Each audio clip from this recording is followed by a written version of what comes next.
Hey, what's up, parents? I'm going to talk a little bit about college planning today, but I'm going to talk about it with a bit of a different twist on this today. I received an email and it says, "Hey, Seth, I subscribed to your ed blog this past spring." By the way, this email is going to give you some context for this. If you have an outside the box kid who's almost ready for college, check this out.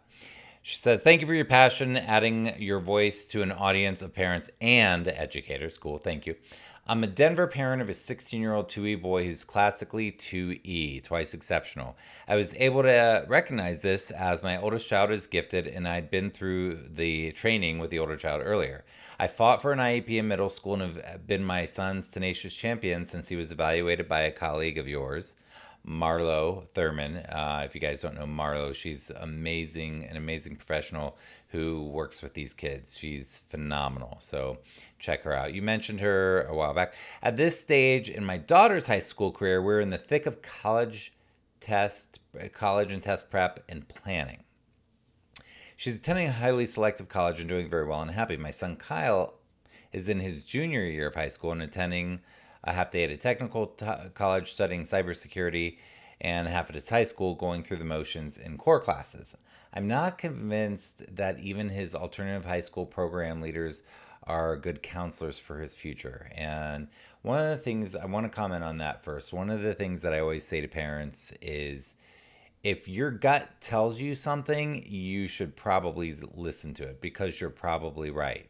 So, what you want to do is sort of get to the bottom of it, and you want to always focus on what we're doing here. And what we're trying to do here, what the purpose of education is to launch a great future. So, educare education is to launch, is to raise a kid up, is to bring someone up. So, we bring up our kids, we raise our kids. And if they aren't an effective part of the launching pad for your child and your gut says something, trust it and do what you need to do to make sure that happens. And it sounds like you are the type of parent that does what you made sure, because I like that you said what were the words your son's tenacious champion, so you are advocating relentlessly as needed. But what you asked is, can I offer some thoughts for counseling his post high school gap year practical work path?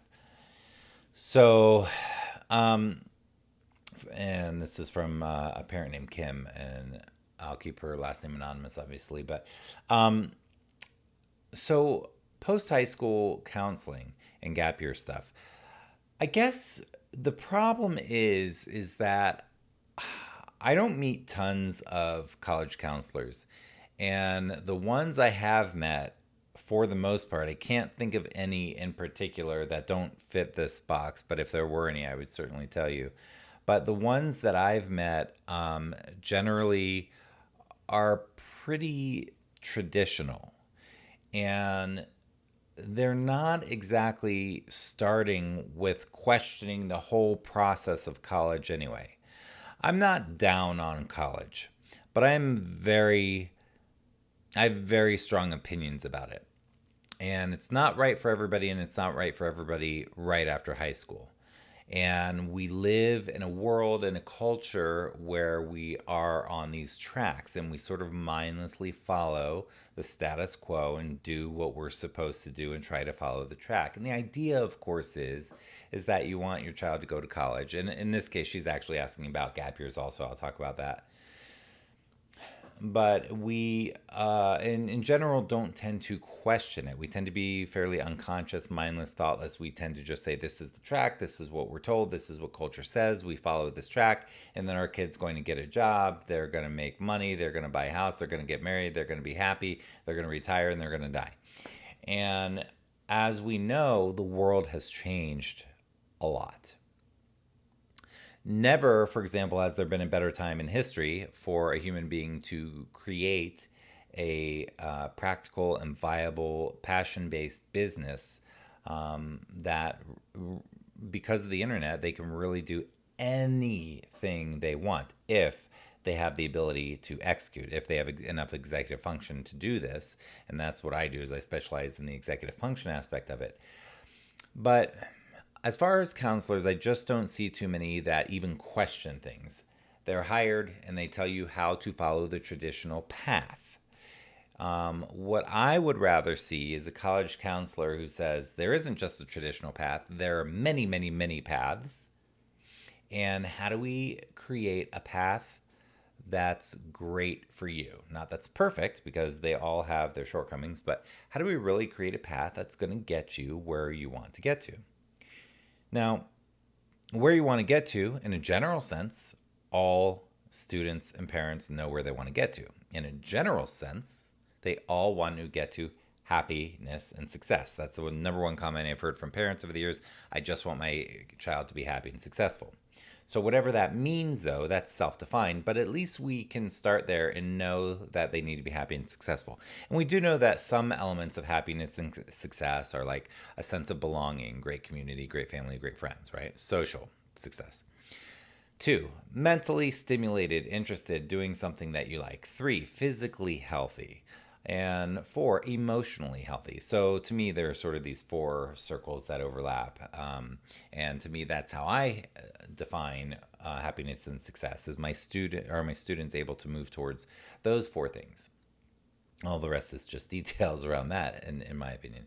But so in terms of counseling, I wouldn't know where to direct you to somebody that I would recommend.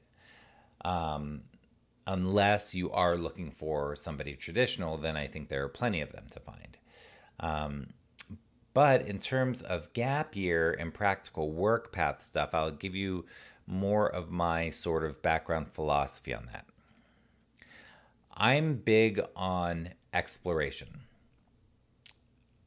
and I'm big on failure. And what I mean, I'll explain what I mean by failure.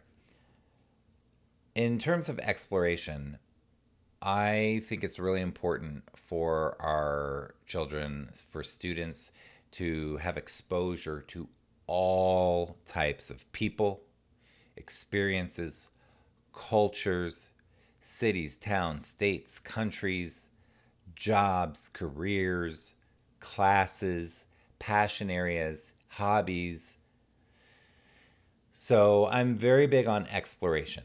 And again, with the tracking idea, we tend to think that like kids pick a major when they're 18. They have no idea what. Obviously, we know so many adults that have changed careers so many times. I don't want them to go way down a path and then feel like they can't shift because they've invested so much in this path. I really want them to explore more and explore plenty. So, in my opinion, from what I've seen, and I do work with a lot of college students, but I would say the vast, vast majority of college students don't know why they're there. And that's disturbing to me. They're there because they're supposed to be there. It wasn't really a conscious choice, it was just an extension of the track. And then they go down the path of ridiculous partying and not even knowing how to be a student, not knowing how to write a paper, taking remedial classes, or changing majors a million times. Like, we put all this pressure to be on this path, but I want to see them exploring. I want to see them leave high school and go explore a lot of things. So for those of you who don't know, a gap year is very common in other countries, but it's not common here. But a gap year, or multiple gap years, is after high school you go have experiences. Maybe you volunteer, maybe you travel, maybe you get a job, and here's where the failure comes in. Maybe you travel somewhere and you're 18 or 19 or 20 and you go travel, and maybe you hate the place, but you learn so much from the experience and from the independence. Maybe you go get a job and you get fired, and you get another job and you get fired, and you get another job and you get fired. That is a tremendous experience to see what you're good at, what you're not good at, and to learn job skills through not being able to do well in a job, because you will learn what you need to learn, or you will learn what you hate and what you love. So gap years can be volunteer, they can be work, they can be travel. There are formal gap year programs. There are formal gap year programs that I would not necessarily recommend, and there are formal gap year programs that I think that are not corrupt, that are very flexible, that are very student oriented. So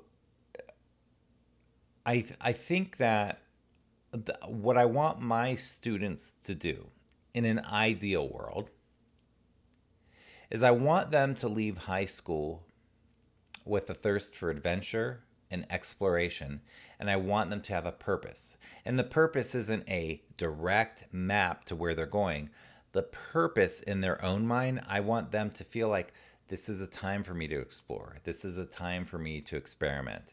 And I'm not saying with parties and stuff like that. I'm saying with experimenting with what I like, what my interests, passions, gifts, talents are.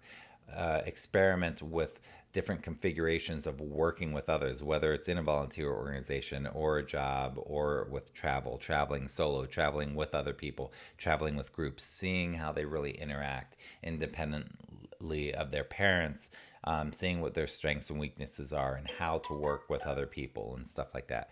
I want them to be going into this period of their life with that attitude of, I'm having all of these experiences so that I can get direction, so that I can know where I want to be. Not, I'm going to follow a track and do what I'm supposed to do and conform. I want them to be free thinking, and I want them to dive in and learn what matters. Because when we create career choices or opportunities for ourselves based on what matters to us, then we can really increase and enhance our ability to be, quote, happy and successful. Okay. So, and as far as failure, again, getting fired, going into a country and realizing it's just not for you, and realizing that working with certain types of people or in certain configurations of groups of people is not for you. All of these things are so important. And I'd rather them figure this out now than way down the line when they're really locked into something and they feel very limited. Fact is that they're not limited. There are limitless possibilities. There are so many things that they can do, but often they feel like that. Finally, after saying all of this stuff,